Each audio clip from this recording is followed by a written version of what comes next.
I know it feels like the NBA Cup is still a new thing, but it's been around for a little bit now. Even Gil and I were reminiscing about how it used to be called the in-season tournament.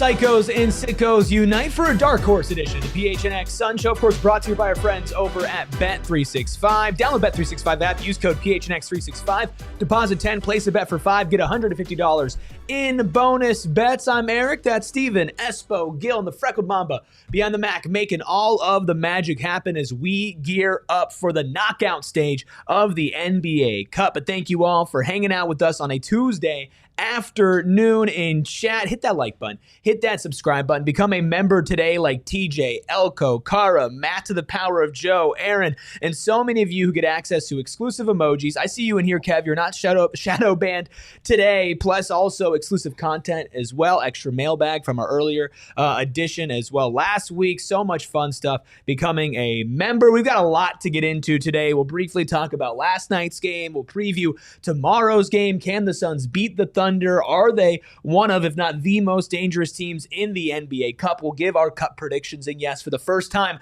since Gil has touchdown in Arizona, we will be playing Oddle. So we are going to have a lot to get into. But first things first, how are we feeling on a Tuesday? Ayrton, can we shadow ban Kevin again? Oh, yeah, let's get him out of here. I need to know, guys, would you rather be a dark horse or a pink pony? Ooh, probably a dark horse. Yeah, probably. It's a good song, though. Yeah. You guys disappoint me. You just disappointed me. It's the Spider-Man meme. They're just pointing at each other. Well, look, not disappointing. The Phoenix Suns, 14-10 on the season. Another big victory over the Timberwolves. Obviously, we had a very fun post-game show last night out at Gila Resorts and Casinos. Wild Horse Pass. I want to just know, how are we feeling, though, kind of looking back, settling in on everything? Because I know that I've got a couple extra thoughts on some things, but the Suns now take on the Thunder tomorrow, but are coming off a great win last night.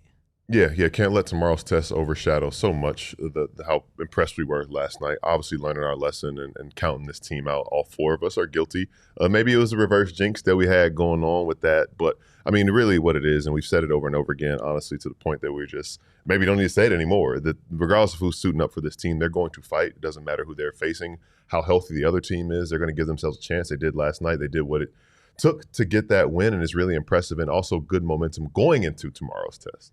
I think we have to continue to say it because people seem to forget, including us, including the four of us who looked at last night and said, yeah, I don't think they have enough. Yeah. Right?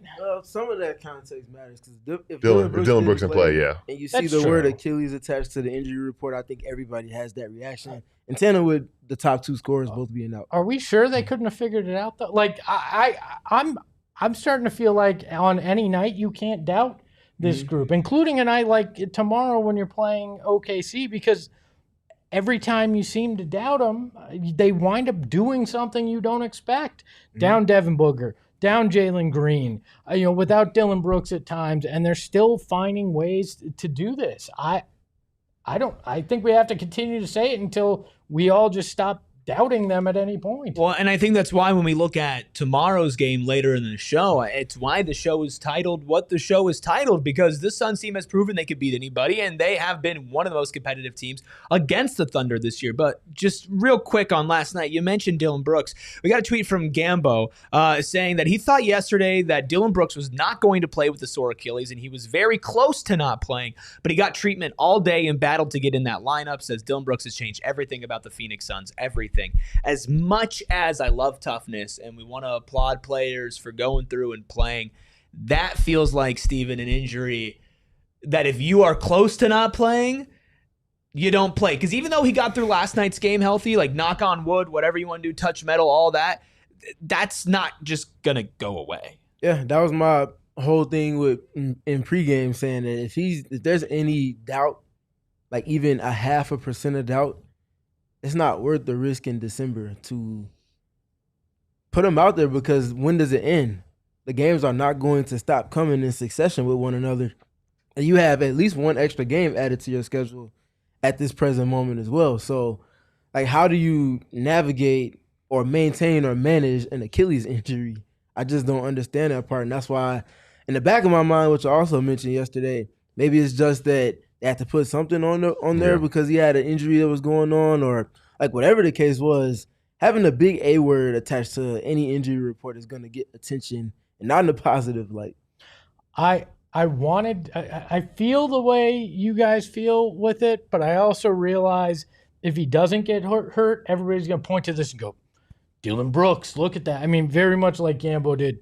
That's the mindset. You go out there and you give this team everything, and you play your heart out. And if the trainers say you can go do it, you go do it regardless. But then there's that other side of it, that if he does get injured and it is that Achilles, that's some kind of serious injury, everybody goes, was that worth it? Yeah. Does a game in December actually matter enough for you to go out there and potentially injure yourself or actually injure yourself? And then it brings you to, we'll talk about tomorrow's game, but Devin Booker is a question. And then, okay, if this is the mindset, how many guys are you asking to actually push in? At what point are you playing a dangerous game with that? Yeah, I was going to say, it's the balance between toughness and being smart about it. Because all of us, each and every one of us, before the game yesterday, super concerned, saying, we were talking like, maybe you need to sit weeks if you need to sit weeks until it's not sore anymore. And obviously when the game started, I was wondering, hey, maybe, like you said, Steven, they just put something on there to avoid fines. And we've seen some teams get hefty fines for underreporting or misreporting any type of injury. Maybe it's nothing really. He did look a little impacted by it with his lift on some of those jumpers, but if it's something that they truly ran tests on and it's one of those situations where, hey, there's a really, really low chance you can make it worse, I'm cool with it. But if it's this big thing that he's toughing it out and playing through discomfort and it's not the playoffs yet, not even close to the playoffs, it makes me a little iffy. But I'm just glad that he got through last night and was able to be impactful. Yeah, I mean, look, only time will tell with this. Obviously, we'll let you know on at PHNX_Suns what he is listed at on the injury report for tomorrow. But there are a lot of good things from last night. Obviously, Colin Gillespie now had a really good end of the game, almost to the point where he's not just getting national recognition, where he was talked about as Tracy McGrady's favorite player on the Peacock postgame show. But somebody by the name of Anthony Edwards also gave him some love post. Making this one difficult.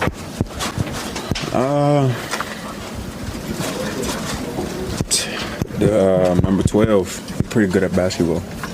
We're continuing to see the renaissance of Colin Gillespie on a national stage and also on an individual stage. But I guess with what he's done against the Timberwolves now in 2 games, you kind of have to respect it if you're Anthony Edwards. Is that respect? One guy calls him Connor. Anthony Edwards can't even say his name. He just says number 12. Learn the man's damn name. It's Colin Gillespie, and he's earned your respect.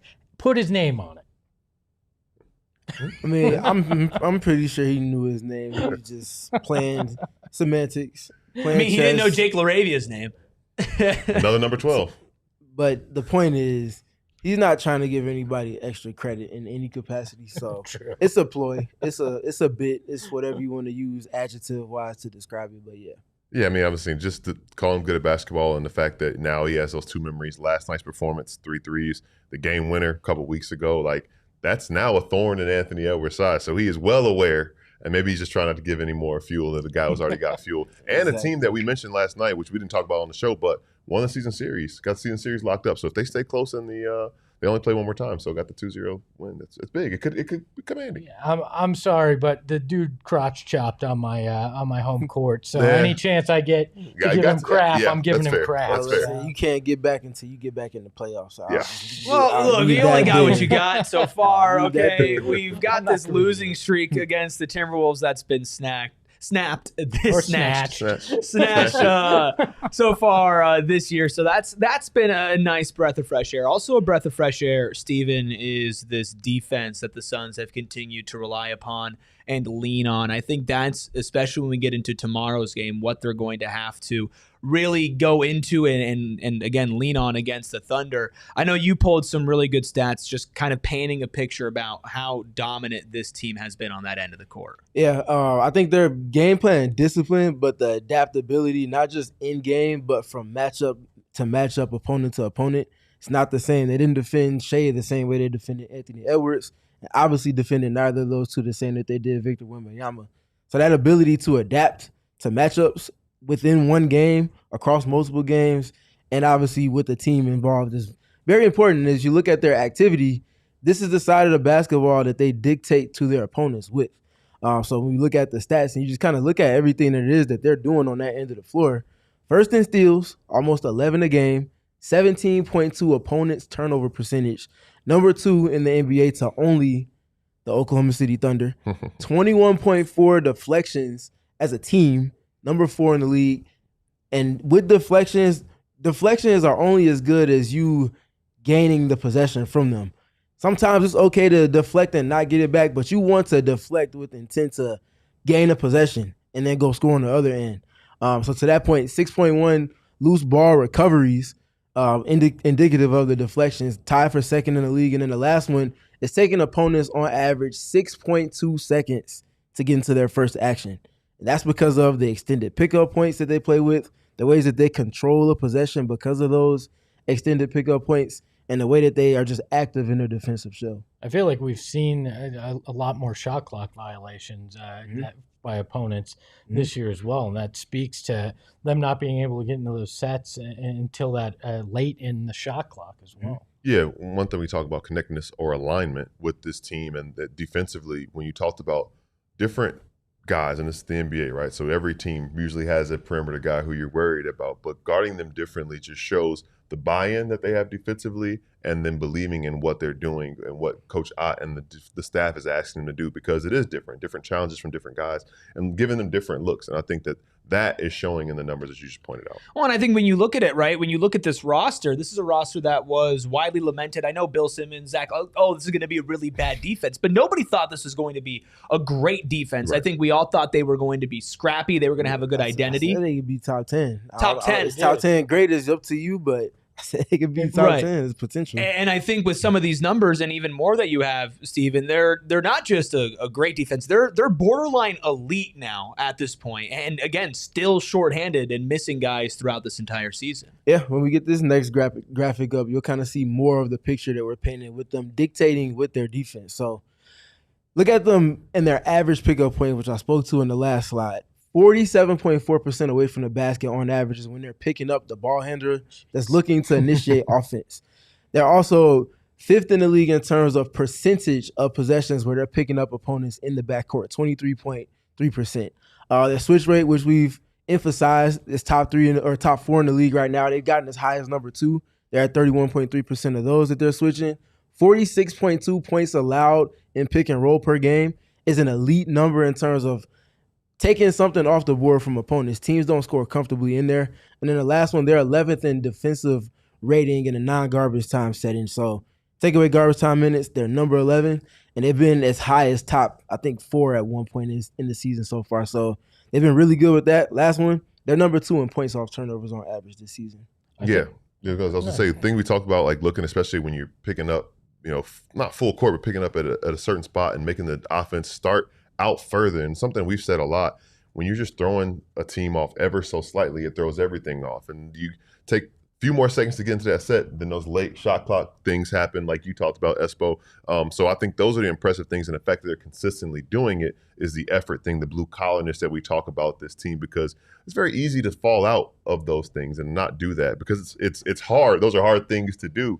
So the fact that they're doing it consistently and also seeing results from it makes me believe they're going to see more of it. I think, too, what's impressed me is you heard Luka talk about how they kind of caught him off guard by letting him score their strategy. Ant said something similar in his post-game press conference. To me, that screams of how creative they're being in their defensive approaches as well, and how committed each guy is to following through in those schemes. You brought it up last night that you can come up with the most creative scheme in the world, but if the guys on the court aren't following through with it, doesn't matter. They're hitting on all of those cylinders, which has made it such a fun defense to watch, because if Phoenix fans are not used to defense being something that's fun or something that's existent too. I mean, look, when I look at all of these numbers, obviously it's a whole team effort. It's a scheme thing. Think about how much is fixed when you have a center like Mark Williams down there. Even when it comes to, switching, we've seen Mark Williams be a part of that switching, but also understanding that you can trust your guys out on the perimeter that maybe get blown by a little more often than usual, like a Royce O'Neal, or if you're going to be gambling and trying to be more aggressive like a Ryan Dunn out there to get these deflections, to get these loose balls, knowing that you can trust that behind you have a center that can protect the paint or that can switch out there and isn't just athletic, but is smart too. We've seen him break up lobs. We've seen him do just a little bit of everything, get a lot of steals this season too. I feel like he is kind of like this emphasis where he allows everybody else to do more. And Steven, when you look at last year and what we were lamenting about the defense, a lot of it was, okay, well, you don't have a center that you can go out there and protect the rim, and that just makes everything a lot harder. That's part of it, but I mean, the center isn't the one that's guarding the ball more often than not. The center is the guy that's that last line of defense. When your last line of defense isn't dependent upon to the same extent that your guys last season, where almost any center could look solid, if not outright good, when you have guys at the point of attack in a process that's just arduous. It's unrelenting. Guys are picking up. Teams are forced to work through second and third options with significantly less time on the clock. You get one deflection, that entire set or action is thrown off script. Now you got guys playing one-on-one, and at that point, that's a very predictable approach to offense in the last couple of seconds. Get up a solid contest, force an extra pass, make somebody hesitate with their decision-making. 3, 2, 1.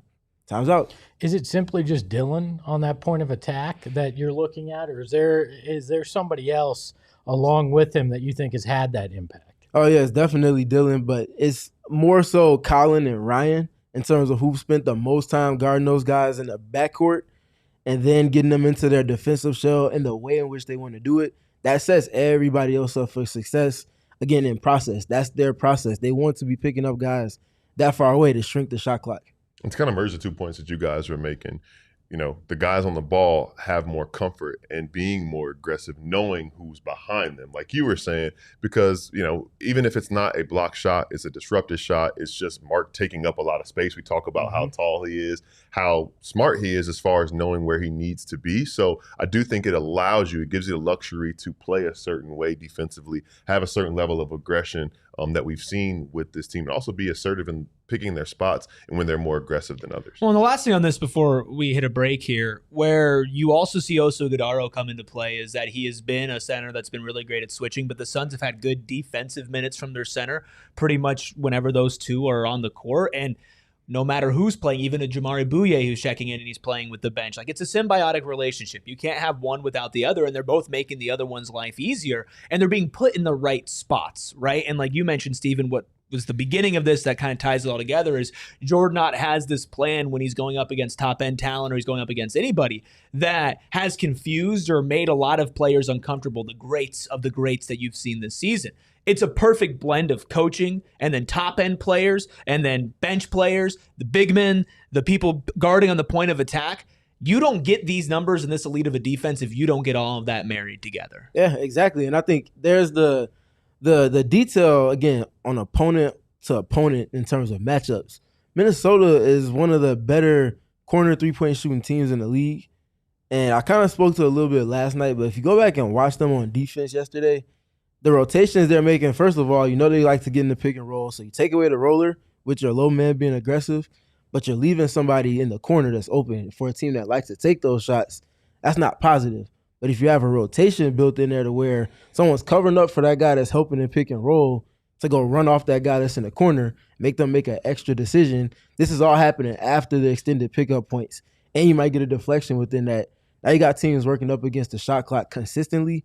But again, just the attention to detail and that adaptability is what made them one of the best defensive teams in the league. Defensive rotation, how much of that is actually effort? How much of that is strategy from Ott? Because we have not seen it like this. Yeah. I mean, I don't remember a Suns team that's rotated like this on defense ever. I'm sure there has been, but is it Is it players? Is it system? Is it both that kind of comes together with that? So it feels like the ultimate cop-out answer, but it's definitely both. But I think that the strategy and buying in and paying attention and knowing the scout and being in the right place, you've done half of the work already. The effort to do the rest of the work has to be there, but the buy-in, understanding where you need to be, and you were talking about with, kind of the things, the corner threes. I'm thinking back to a bunch of the ones that Naz Reid shot 2 for 10. That's usually where he makes a living.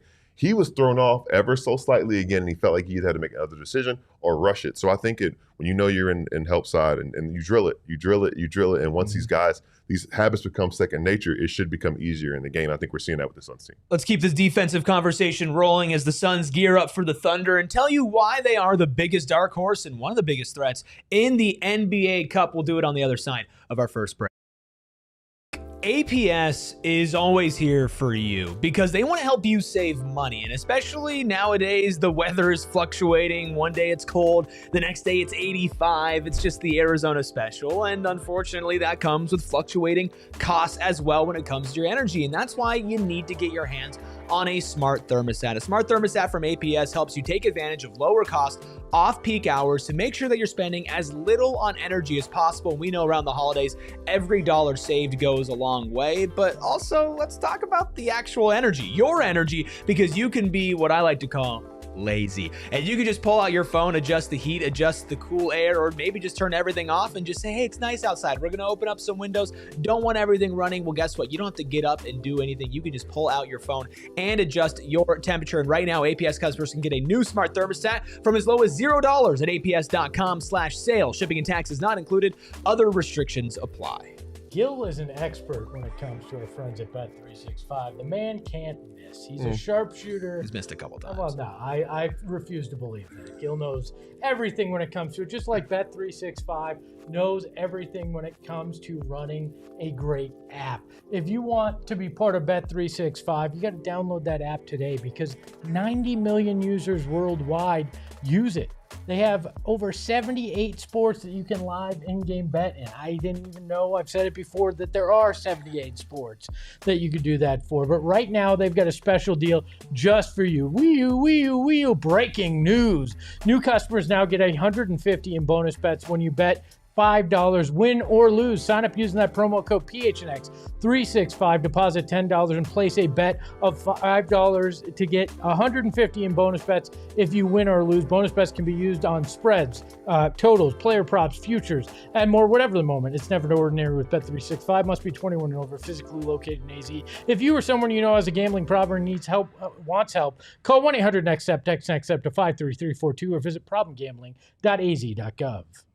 Hit that like button, hit that subscribe button as we talk about Suns hoops on a December afternoon and Tuesday. Make sure you're a member as well, like Kaylee, like Sparrow, like Carl, like Kev. And again, I see you, Kev. I don't know why other people don't, but I see you, Kev. Kev, I'll make you a deal.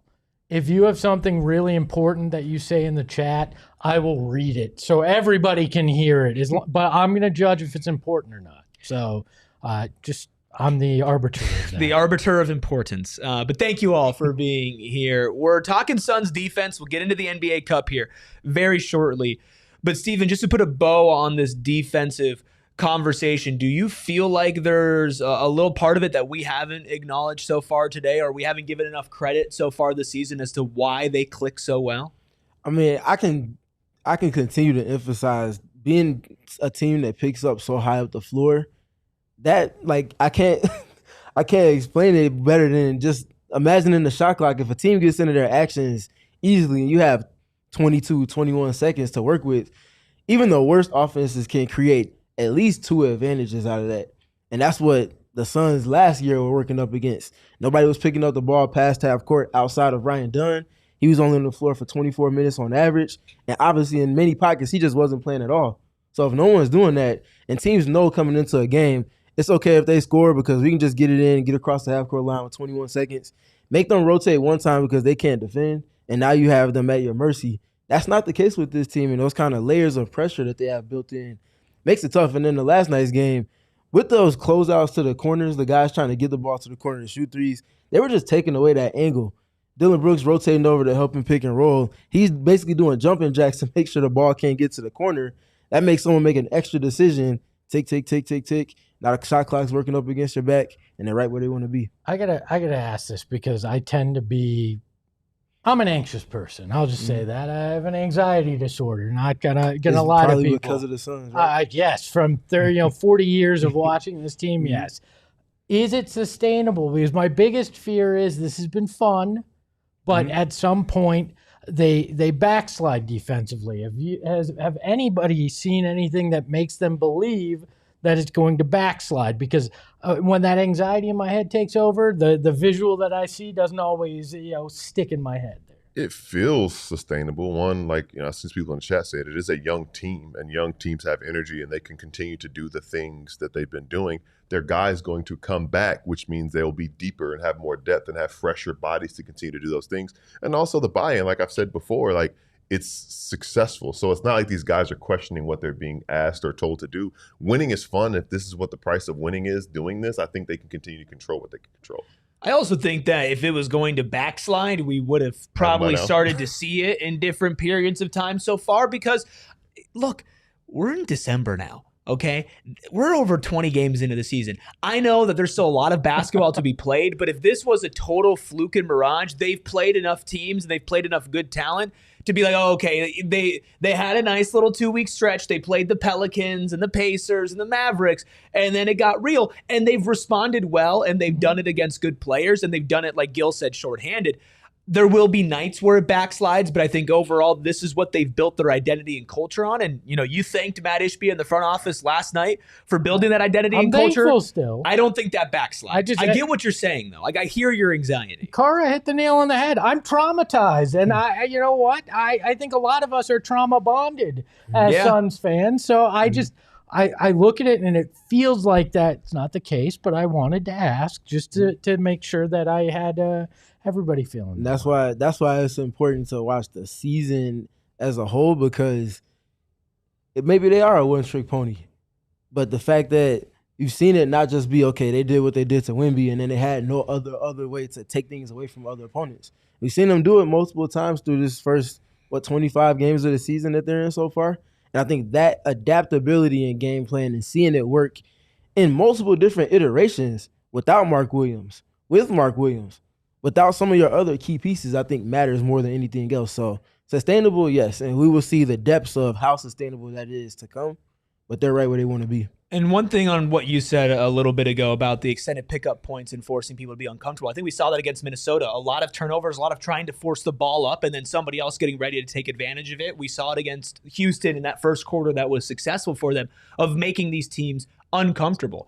That is something that when you play a team that is a little bit lazy or is sleeping a little bit, that you're going to be able to take advantage of.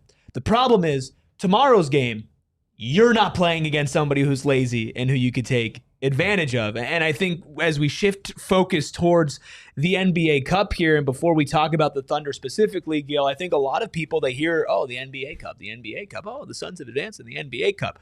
Like, what the hell does that even mean? Right? They're like, okay, I'll just show up when there's a tip-off, but what's on the line tomorrow, and what happens if the Suns beat the Thunder or if they lose? It's a lot on the line. 53K is on the line. They already have 53K in the bank for making the quarterfinals. Not bad. That might not sound, it sounds a lot to me. I don't know about y'all. Do we get cut in on that? I please, wish. Look out. That sounds like a lot to me. It might not sound like a lot through the lens of some players, like a top-end player like a Devin Booker who's making quite a bit of money. But for guys lower on the roster, that means a lot. Like 53K is huge. And if they win tomorrow and go to Vegas, they would get another 53K. So the winners who win the whole thing, $530,000 for this year's champion, $212,000 for finalists, and then $106,000 for those who make it to Vegas in the quarterfinals. Obviously, a win tomorrow sends the Suns to Las Vegas to take on the winner of Lakers Spurs, which is the doubleheader, second end of the doubleheader tomorrow. And if they lose, I'm sure you're wondering what that means. They end up playing the Lakers or Spurs loser of that game. So you play the Lakers or Spurs, you get a tough opponent either way. So, I mean, to beat the best, you got to beat the best. So I feel like it's just a good opportunity to play more elite talent, but it starts in Oklahoma City tomorrow with, again, $53,000 on the line. Okay. So to put this in perspective, Bradley Beal's getting paid over $200,000 per game by this franchise. Yeah. So everything always comes back to Bradley Poor Beal. guys. I know. I want to see these guys like the Jamari Bouyes of the world. Deal. That makes a huge impact That's big. on them, right? Like even the Colin Gillespie's, like that factor plays in. Yeah. But I think with this team, it's a pride factor. Yeah. Too, right? You know nobody thought you would be in this tournament at all. Mm-hmm. And now you have a chance to go and do something that legit no one expects you to do in beating OKC and how they're playing. I think that probably is as much of a motivator for this group of misfit toys, if you will, that than just the money too. Yeah, and I think that's the important part because we'll never know, but I imagine this is something they had on their big board in terms of goals in the season to gauge where they're at relative to the teams that they desire to be competing up against and with. And naturally, you see that, okay, Oklahoma City is in your bracket. There's a potential opportunity, and you get a chance to test the waters against them a week before or a little bit over a week before what would be the matchup to potentially get to Vegas. I can't imagine that this was no less than like number 2 or 3 on their big board early in the season to check off. The opportunity is right there. Obviously, they're withered, and it's not in the capacity they imagined they would be in. But in terms of space that they're playing in, especially defensively, this is right where they want to be against the team that they want to go against. Could you imagine if they find a way to pull it off and you don't get Book back and you've got all these different hurdles and they still figure it out? That's the moment that the entire NBA cannot ignore you, is if you win tomorrow, even shorthanded, even if Book is back. So at some point, you will have that moment that the league takes notice, and it wouldn't shock me anymore if it's tomorrow, because what happened on Monday night, I didn't expect, and they came through and they played unbelievably. And speaking of the league taking notice, I think back now, yesterday's game on Peacock, last Monday's game on Peacock, the Trailblazers game was on Peacock. This team has made some national statements already where they're getting a lot of love nationally and they're putting people on notice. So another opportunity, games on Amazon Prime exclusively because it's the NBA Cup now, but there'll be a big audience watching the defending champion. So what better way to put people on notice that, hey, we're a force to be reckoned with, we're annoying in a complimentary way than do so on national TV. I mean, you're starting to see, and we did a whole episode last week about how national people are starting to pick up on the Suns. Like I mentioned, we're in December now, and this team is still beating good teams and without their top-end talent. A lot of people not mentioning Jalen Green, which is funny enough because, like, hey, that guy's basically been gone the entire season. But I think the Suns are in the point where they have earned everybody's attention and respect. I feel like every time the Suns play and when they beat a good team, I'm seeing, big Twitter names like Brett Ursher being like, oh, wow, like I love watching the Phoenix Suns. Yeah. You have to respect the Phoenix Suns. Brian Scalabrine, Tracy McGrady. Like you have guys who are on a national stage already talking about this team when going into the season, nobody expected them to be talked about on the national stage, point blank, period. Yeah, but I still think it comes with a twinge of they're fun to watch, which is, they put in effort, but they're not a good team. Like, if you beat OKC, there's no way that you can ignore that this is a good basketball team. Yeah. And that's the next step of this conversation. Everybody's like, oh, well, they're better than we thought. They're that fun, team that you can go enjoy. But it's never this team is a good team and somebody you should consider as a playoff contender in the West. Well, look, we're going to preview Suns Thunder. I'm going to hit the super chat real quick before we hit this break and continue our conversation about the game. Thank you from Stoke the Dog.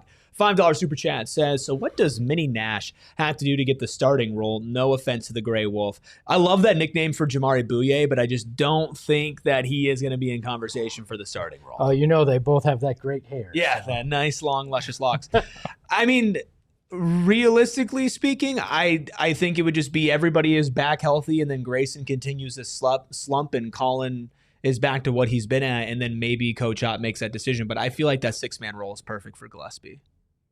Yeah, I think that's where he's going to provide the best help to this team and can really be that anchor of that second unit, be that scorer, be the guy that can really help when they're healthy. I think that's the natural spot, at least for this year, and then maybe you consider what next year looks like. Well, sticking on the starting lineup, are we going to see Devin Booker in it tomorrow? We're not reporting, but we'll give you our predictions. Plus, we'll preview the game, look at the rest of the NBA Cup, and we'll play a little bit of Auto as well. We'll do it on the other side of our second break. Look, I'm a certified hat guy, and I love our friends over at Branded Bills for a variety of reasons. Not just because we added a couple of fresh new PHNX hats that we'll show you here in a second, but because Branded Bills has you covered with performance and with style. Not only do the hats look good, they feel good, and they are made of such high quality material that I've been wearing Branded Bills basically every day for years now, and not a single one of my hats have started to deteriorate. Not a snapback, trucker, fitted beanie, or tee, because they have me covered and you covered with everything, especially with custom headwear. Not only, of course, do we have PHNX hats, but you can get your own company on a Branded Bills hats, and they have partnerships with 40 universities, including, of course, Arizona State University. They also partner with the Phoenix Suns. You can go to their merch store at the arena and get some Branded Bills hats. And you know we love to support local out of Mesa, Arizona. So right now, head to brandedbills.com. Use code BBPHNX for 15% off your first order. That's brandedbills.com. Code BBPHNX for 15% off your first order. Got to tell you about Rally House. If you're looking to get some new gear of your Arizona sports teams, Rally House has you covered.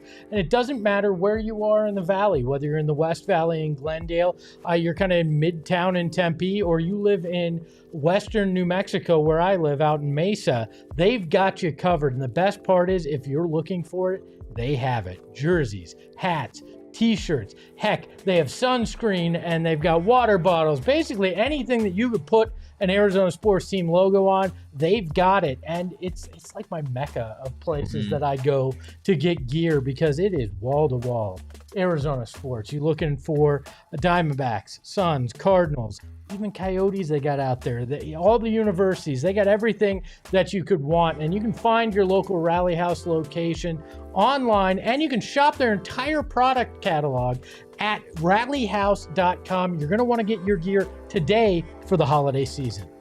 Well, I mentioned that we were going to show you some new Branded Bills hats. Revealed them on last night's show. We've got a brand new crop of them over at gophnx.com. What you're going to do is you're going to go there and you're going to click on the locker, and you are going to find some brand new hat designs, including a PHNX Suns hat, a nice white Branded Bills hat with the new canvas material. That looks real nice. And then, of course, you've got the Cardinals red, and then you've got a nice, what is that logo? The crest? Is that a new crest for us? It is. I think it's a country club kind of thing. Ooh, I don't know. Or, you know what? It looks like the old Cadillac logo. I like it. So, well, yeah. Look, don't sue us, Cadillac, but go to gophnx.com, get you some brand new hats with Branded Bills. Okay, let's start things off with a question from the chat from Mark talking about the Thunder. Hit that like button, hit that subscribe button as we talk NBA Cup ball. Says the Thunder continue to confuse me. I don't get how they're so low turnover. I guess none of the guys are high assists either. Is it ISO ball? Steven,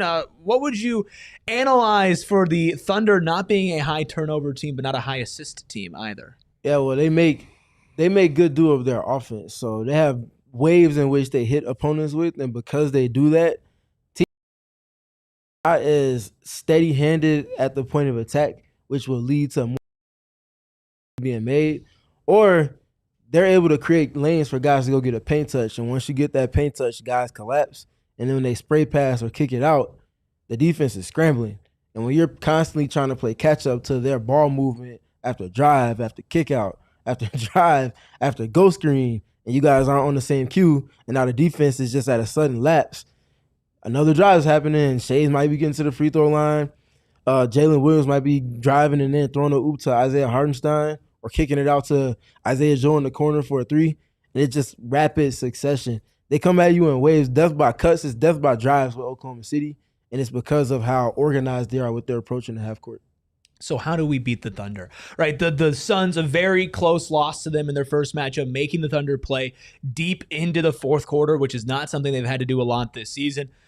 Does it come down to they don't have a shot if Devin Booker doesn't play? I mean, I think we've learned this team has a shot. It doesn't matter. They be playing against the dream team, and Devin Booker and Jalen Green might be out, and they might have a shot at this point.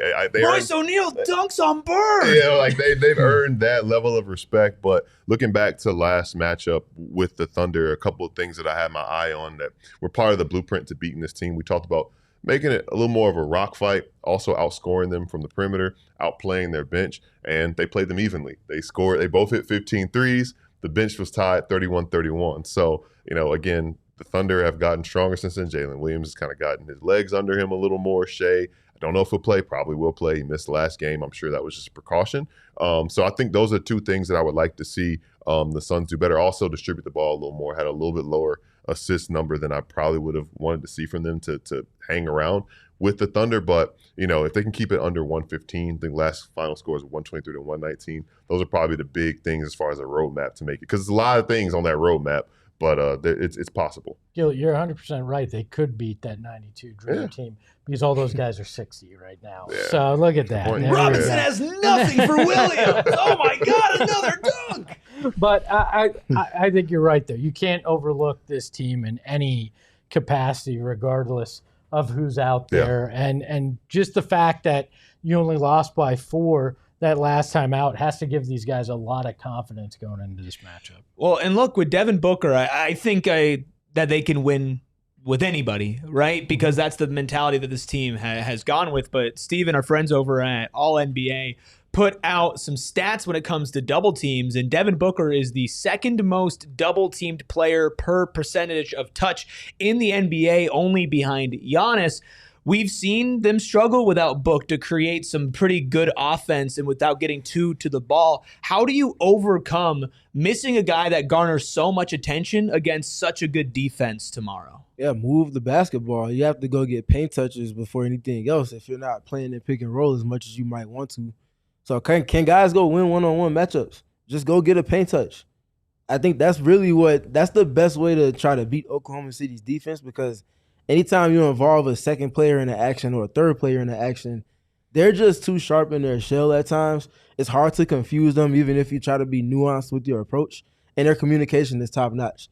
On top of the activity layers that we have spoken to a little bit earlier in terms of their numbers with deflections and steals and things like that. So guys have to be able to just beat their guys one-on-one in some capacity, and then hope that because you beat someone one-on-one, you can then kick out, create a rotation for someone else to play off of. But it's also about, because the Suns did that last time they played them, are you going to trust that? And are you going to be able to execute that the same way you do on the other end of the floor with your defense?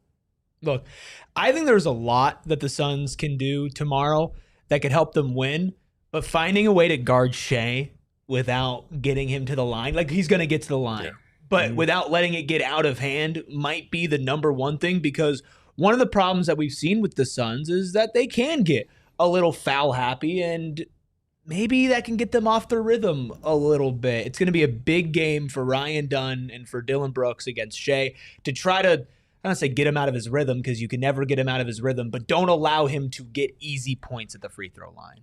I think it just comes down to no dumb fouls, too. Yeah. Because inevitably you are going to get called for fouls against this OKC team, especially because you're in Oklahoma City. That's just going to happen.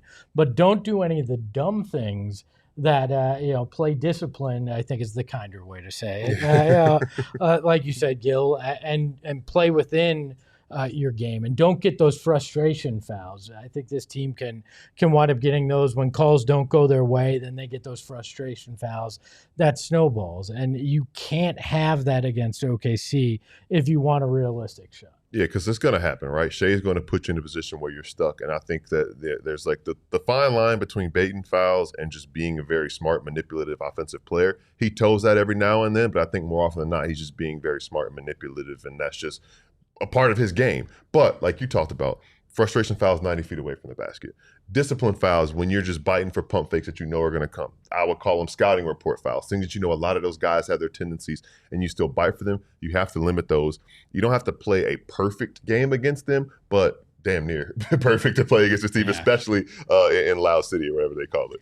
Yeah, I think there's one guy that I'm looking at, especially if Devin Booker doesn't play, as the quote-unquote X factor. He was the guy that at the time set his career high against the Thunder last time they've played. We're going to talk a little bit about Colin Gillespie, then give our predictions for the NBA Cup, round things out with Otto on the other side of our final break.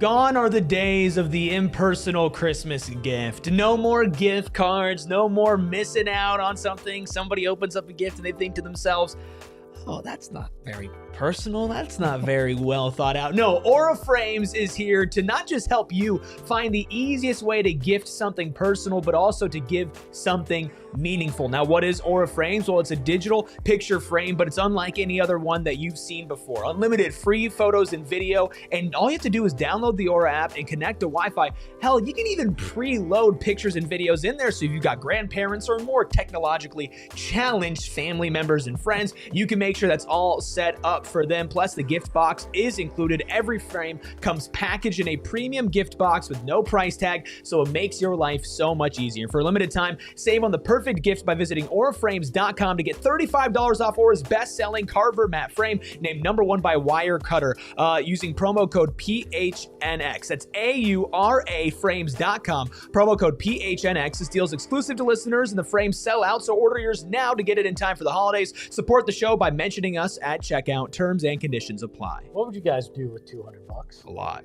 You got something in mind, Gil? Absolutely. All right. Well, you can get $200 from our friends at Desert Financial Credit Union. It's really easy, Steven.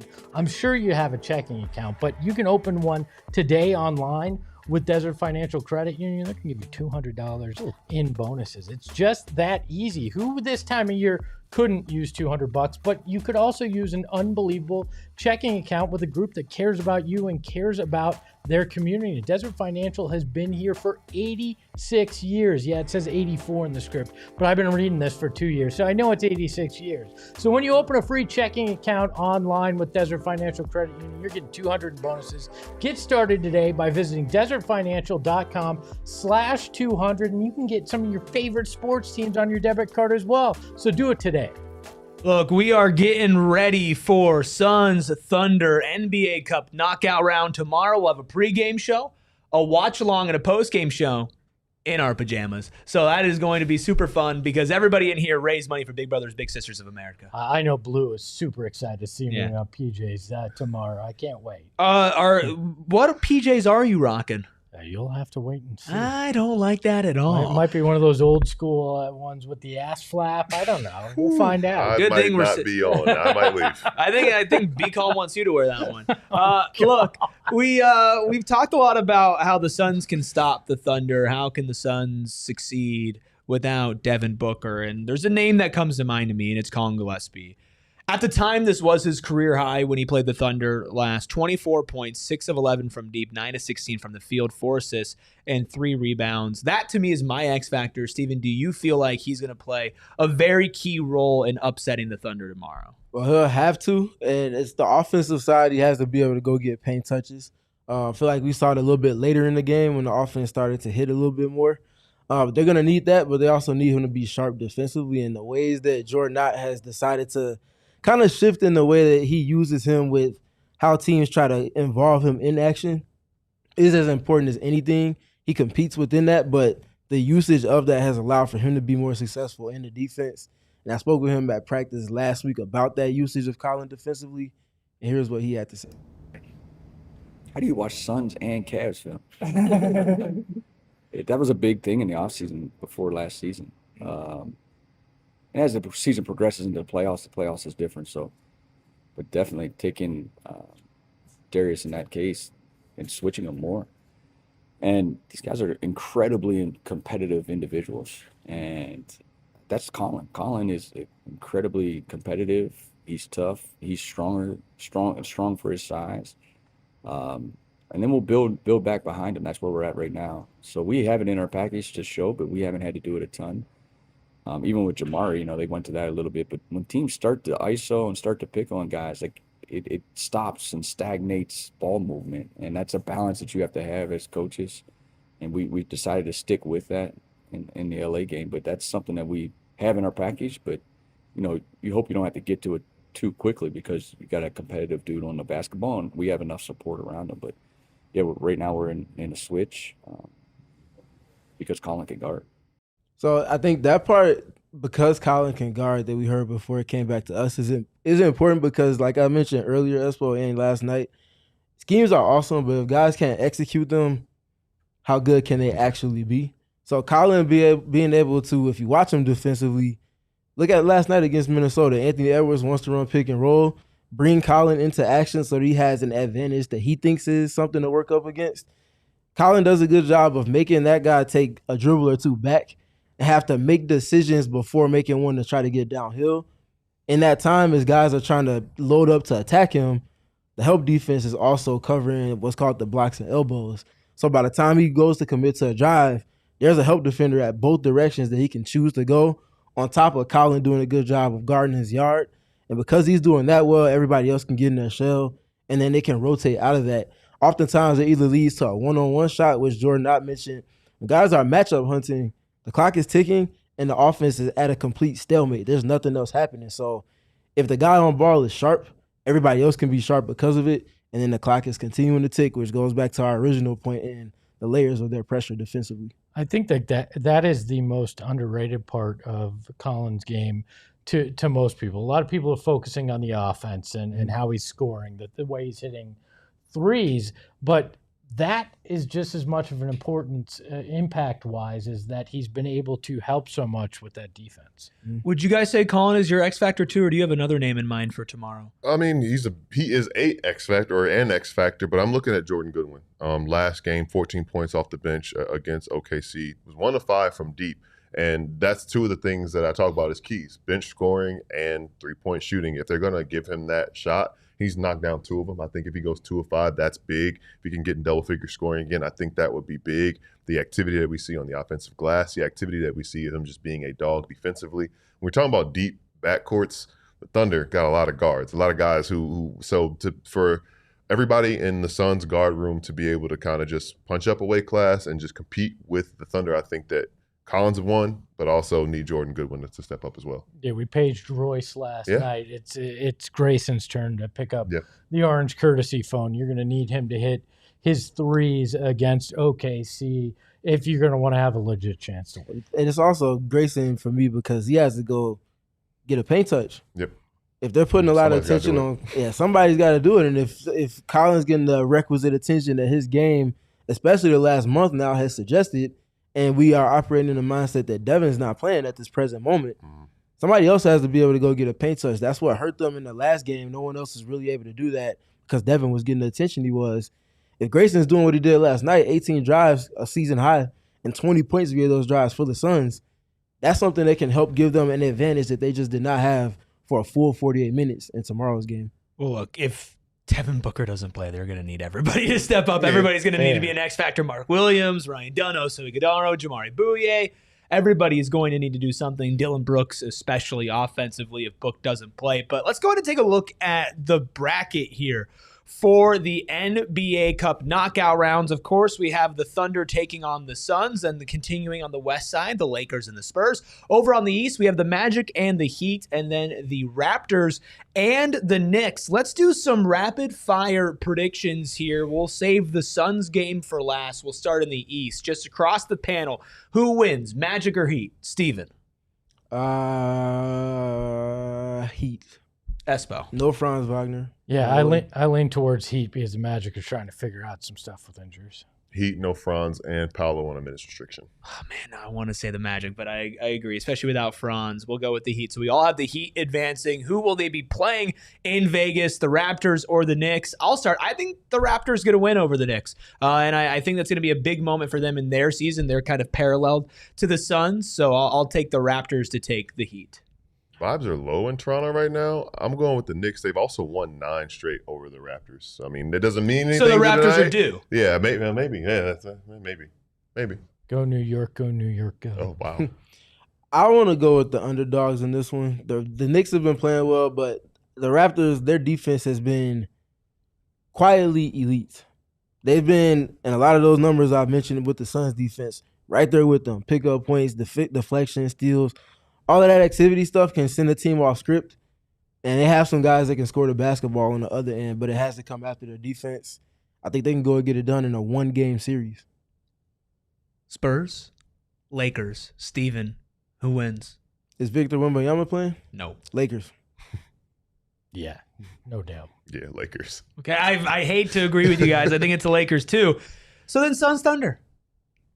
Shouldn't we tell them tomorrow? Yeah, we could tell them tomorrow, but who do you think advances from the East then, at least? I think the Knicks are the team. So the Knicks out of the East. This feels like a Knicks NBA Cup year.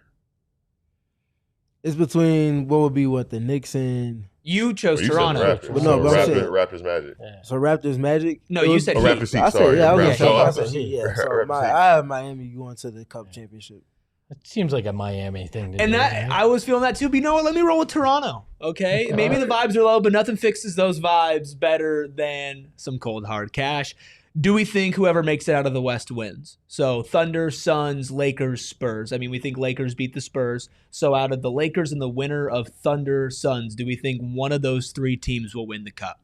Depends on who goes out the most in Vegas. I think the winner's coming from the West. Yeah, I I agree. think so too. Do we think the Thunder are just trying to clean sweep it this year? NBA Cup. Vengeance for last year. They lost in the Cup championship last year. So It just means more. it's probably like the background on their phones, like watching the confetti Can you fall on imagine if Giannis and Dame. This is just motivation for them. That's more important to them than going back to back. They're like, we need cup. Need the cup. Well, look, with all the money that they're saving, not paying Jalen Williams, the Supermax, and everything, that actually might be pretty important for all their guys. Look, the most exciting thing is that we're going to be able to watch all of it. We'll be doing a watch along for tomorrow's game, Thunder Suns. Make sure you are here for a pregame show, watch along, postgame show, all in our pajamas, and then we'll be here whether the Suns win or they lose. They'll be playing another game this week, so we'll be having a pregame and a postgame show. For that, we'll let you know what the schedule is as soon as we know, so it's a little bit up in the air. But it's time to round things out here on PHNX Suns.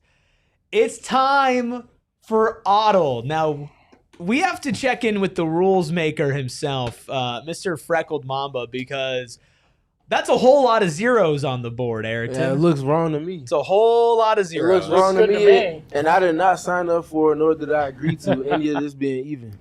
I would like to welcome Season 2. everyone to season 2. So we just move on to season 2 without a conclusion or an uplifting of who it was that won the inaugural season. Like we just move It's on like as the if bubble. nothing happened. It's like the bubble. It No, doesn't it's like the really preseason. You want a preseason banner? count. I mean, you want did NBA we play Cup games? banner? Did we play games? Wow. Did we play games? That's crazy. This precedes me. This is not my stuff, but wow, that's So, crazy. so I'm just assuming whoever wins season 2 is not going to get anything either, and who wins season 3 is not going to get anything either, You know, and who wins season What do you 4 is want, a not cookie? going I'm to get gonna give anything either. Steve, So that's let's hell move of on. a bad. No, we just move on. Yay! No, Yay, that's Steven! not authentic because if I didn't say anything, we would have just moved on into season 2 Exactly what with happened. absolutely nothing. So no, y'all can Okay, keep, put the y'all cake can back. keep all of Put that. the cake Keep back. all of He that. doesn't Don't want I'm it. good. I'm Stephen, good. at my age, at 42, I couldn't remember one. So I give you your props. Well, thank you, Congratulations. thanks, but that that's Well, not. just It's not how about doing this? it. Use it as It ain't doing motivation it for for me. season 2. I'm gonna hang a They ain't banner doing it up for right me. behind you. So, for next Ayrton, things show. are going great. Season 1 champ. They ain't For doing it those who me. weren't Nope. tuned in for season 1 of Otto, what is Otto? It's a game where no one gets an award. Oh for my winning at the God, end you're of the such season. a crybaby. That's exactly what. If we're competing, then it needs to be an award. Otherwise, why are we competing? Bro, you don't never, tickle bro, the you have itch. never, You don't tickle the you've itch of a never been like competitor if we're not going to give someone an award You for want their an just award due. for What are we Otto? doing? What are we doing it for? What are we doing it for? Title Is it belt? competition? Is it Hold on, competition or are we just having fun? Which one is it? Let me know now. Because if we're being serious about competing, then we need to have something I for would the like to person that award won. Steven with the inaugural first season of Otto rubber duck trophy. Here, don't worry, we got another one just right here for you. That's for you. Congratulations. If we're competing and there's no reward at the end, what are we doing? We just having fun? We just up here bumping elbows, chummy, or are we actually competing right now? Why are we keeping score if there's not a reward at the end, Ayrton, man? what is his reward for winning No, season I'm just 1? saying. I'm just saying. If we competing, we competing. Otherwise, we up here just cool and having fun. My entire approach is different. Go buy yourself whatever you'd like. There you Yeah, I'm gonna go buy some aspirin because I got a headache now. I don't know what we doing.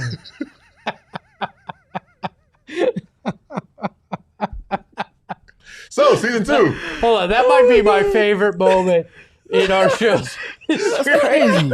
I ain't never competed for something and won an award on the other side of winning. There's What we doing right now? There's no way you're asking for an award. And it should never be a question as to why my favorite player is who he is. Yeah. Everything you want is on the other side of season 1 of Odd. Yeah, exactly. It's What- called clarity so, at this point. okay, Because there I'm wasn't sorry, an award, we're gonna so let it was this go. clarity on the other Now side let's of go. it. So, That's like, what we do you got. want? Like, so you Congrats. want like a, Here's you some want like a clarity. trophy? There's like nothing a for physical you on the other trophy? side Do you want of like it. a graphic? That's not Do up you for want me like to a little? decide. Do you want like a little star That's next not to up your for me to name? decide. I'm just saying, whoever it was that won should have got something. The I'm fact that impressed. there's Should we put a nothing, star next to his this name or is not something? even competition at this point. We're just up here having fun. I'm impressed So we that gonna- the we gonna second crack Becky threw jokes and have landed some right fun. side Let's up, do too, it. by the Oh, way. wow. That's impressive. That's huge. impressive. That's Should we impressive. just Let's do it. put a That's star what we're next to doing. his name?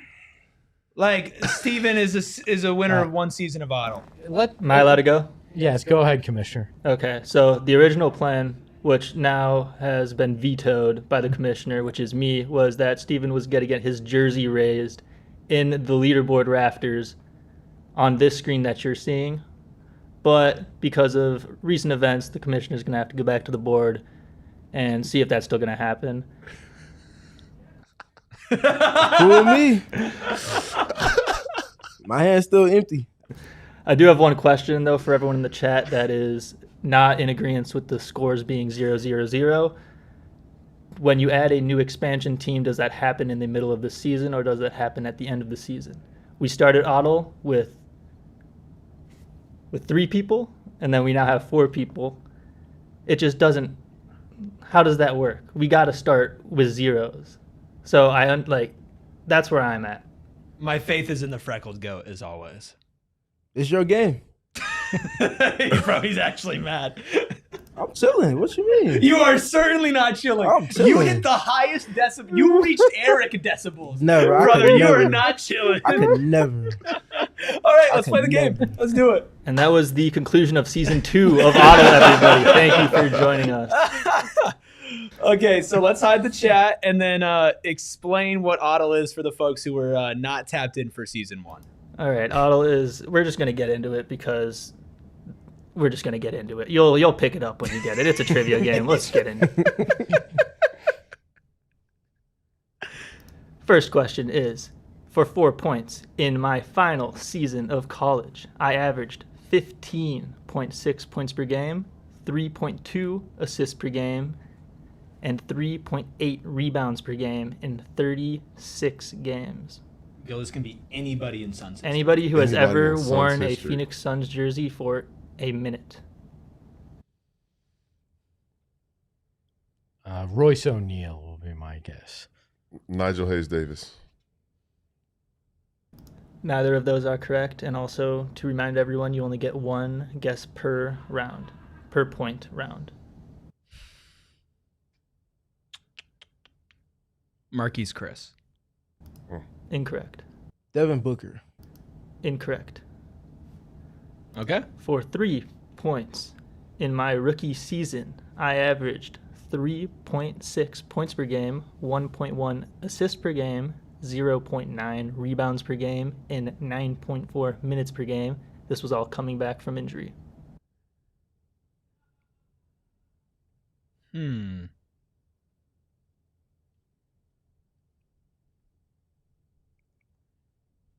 Man, I got no clue. Audio listeners have been on a ride the last 10 minutes. Mario Bennett. Incorrect. Pat Burke. Incorrect. Coming back from injury is what's hitting me. I know, I'm trying to think. Campaign? Oh, he wasn't with the Suns his rookie year. So. No, but it doesn't have Incorrect. to be with the Suns. Oh. Campaign is incorrect. Alfred Payton. Alfred Payton is also incorrect. Oh, man. Moving on. For 2 points, I am now considered one of the NBA's breakout players. Am I allowed to just say Say it. Ty Jerome? It is not Ty Jerome. Oh, what? I'm one of the NBA's breakout players, averaging 13.3 points per game, 4.8 assists per game, 3.8 rebounds per game, and 27.1 minutes. Colin Gillespie. Espo with the first points of Hey! season 2. Colin Gillespie. Nice. Good job, Espo. You want a That's trophy? a good one. That's a good one. That's No, a good, I'm good not gonna. guess. I'm not gonna disrespect Steven. Steven had a point. Do you want to do one more? Yeah, let's do one more. All right, moving on to the next question. For 4 points, In my 3 seasons in college, I averaged 15.5 points per game, 7.4 rebounds per game, 2.4 assists per game in 29.9 minutes, which earned my Conference Player of the Year award trophy 1 time. Miles Plumlee. It is not Miles Plumlee. Danny Manning. It is not Danny Manning.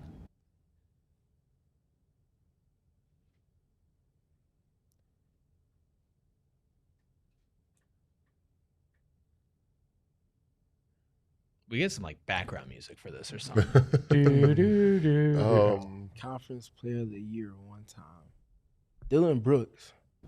It is not Dylan Brooks. Gil with the last question answer of this round. Robert Ory. It is not Robert Ory. Moving on for 3 points. During my 3-year career, I've played for 5 teams. My Suns' averages are 1.3 points per game, 0.6 rebounds per game. I shot 12% from 3 in 3.7 minutes per game. Ugh. 3-year career, played for 5 teams. Alec Peters. Incorrect. Man. Devon Reed? No. That one had some extra stake to it. Oh man. I got my guards crossed. Someone in chat got it right. Jalen Smith. Not Jalen Smith. He's still playing.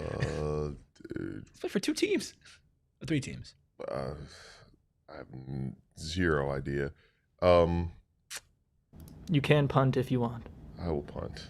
Punting, we are going for 2 points. I was an all-state high school quarterback in the great state of Minnesota. Jalen LeCue. Not Jalen LeCue. Tyus Jones. Not Tyus Jones. Oh, he's got better averages than that. Jeez. All-state football player. Allen Iverson. Jalen Suggs. Ish Wainwright.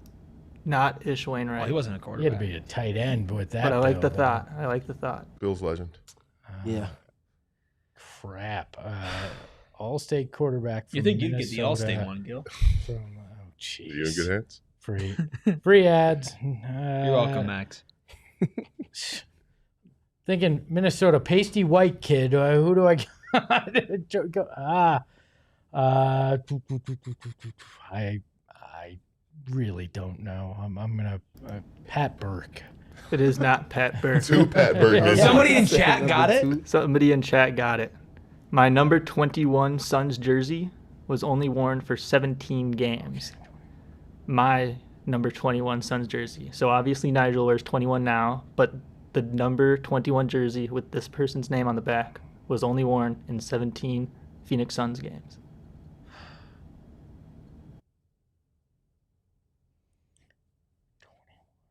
Sonny Weems. Incorrect. Oh, well, that sucks. Sonny Good thing this Sonny game Williams doesn't wasn't count. 21. 21. Tony Warren Jr. Incorrect.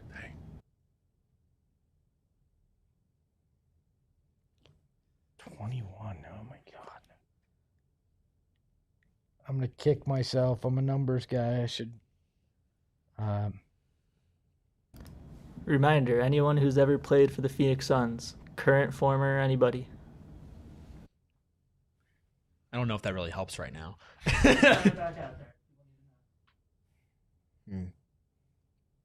I word my questions very intentionally too. 21.